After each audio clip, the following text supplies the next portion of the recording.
안녕하십니까. 여러분의 사지친구 선재명료원입니다.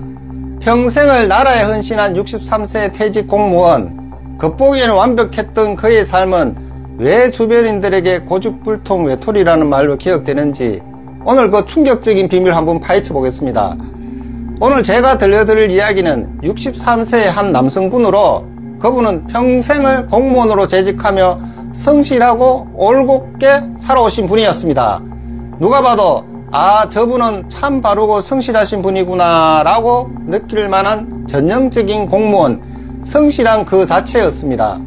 하지만 이분께서 제게 털어놓은 고민은 전혀 다른 이야기였습니다.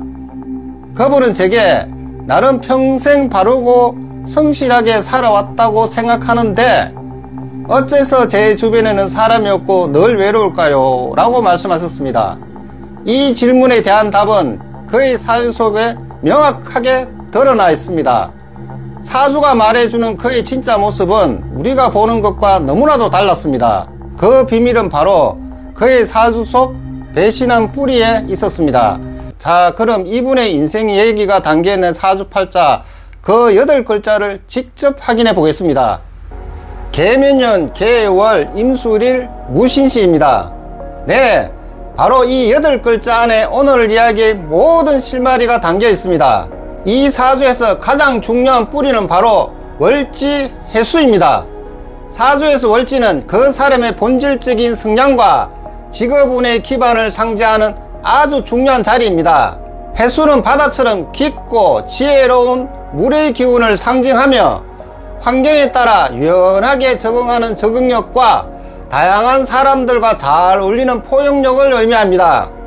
하지만 놀랍게도 이 해수가 연지의 묘목을 만나면서 해묘합으로 뭉쳐 거대한 나무의 기운인 목국을 만들어냅니다. 이것은 작은 시냇물이 모여 바위도 쓰러뜨리는 거대한 목의 경량을 이룬 것과 같습니다. 그의 내면에 있던 유연한 물의 지혜는 이제 그 무엇도 막을 수 없는 엄청난 에너지와 자기 확신으로 표현해버린 것이었습니다. 그리고 이 강력한 나무의 기운인 식상은 그의 인생의 양날의 검으로 작용하기 시작했습니다. 한편으로는 이 에너지가 그의 사주에 있는 거대한 벽, 즉 무토평간을 제어하려는 식신제살의 형태로 나타납니다. 평간을 부정적으로 보면 나를 짓누르는 스트레스와 고난을 의미합니다. 이분의 강한 식상이라는 에너지는 어려운 어려움을 이겨내고 자신의 방식으로 세상을 개척하라는 강력한 힘이 되어 주었습니다. 이것이 바로 그가 가진 뛰어난 업무 능력과 불의를 참지 못하는 정의감의 원천입니다. 하지만 다른 한편으로는 이 제어되지 않는 거대한 나무의 경량은 도를 넘어 자신의 명예이자 직장인 평관 자체를 무너뜨리는 상관경관의 모습으로 나타났습니다.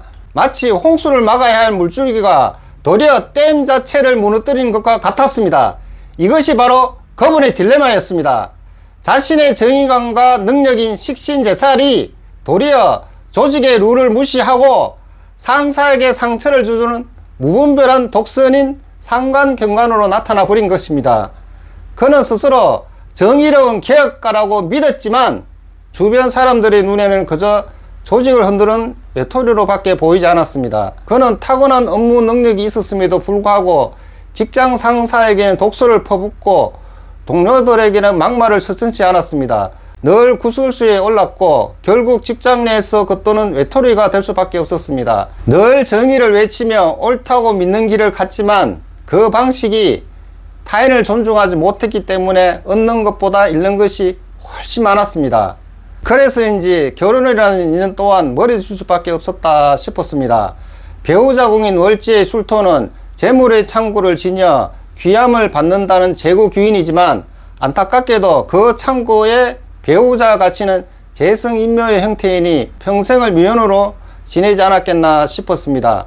이제 60대에 접어든 병진 대우는 그에게 참으로 힘든 시기로 보입니다. 퇴직 등 큰 변화 속에서 외로움과 고통이 깊어졌고 자신의 고집 때문에 잃어버린 것을 후회하며 어두운 터널을 지나야 했습니다. 하지만 작년 62세의 나이에 기적처럼 새로운 인연이 찾아왔습니다. 오래된 인연의 소개로 만난 따뜻한 여성분과 황혼의 로맨스를 꿈꾸게 된 것입니다. 늘 외로웠던 그에게 비로소 마음을 기댈 수 있는 누군가가 생긴 것입니다. 그는 제게 찾아와 이 황혼의 로맨스와 행복한 결실을 맺을 수 있을지 물어봤습니다. 저는 잠시 망설이다 이렇게 조언을 들었습니다. 결혼보다는 좋은 친구로 지내는 것이 좋겠습니다 라고 말씀했습니다. 그 이유는 크게 두 가지입니다.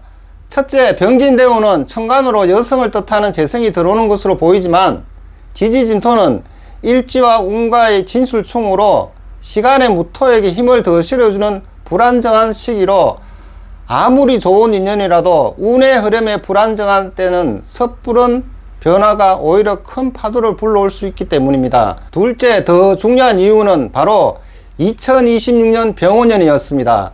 병원년은 그의 사주에 거대한 불바다를 만드는 해입니다.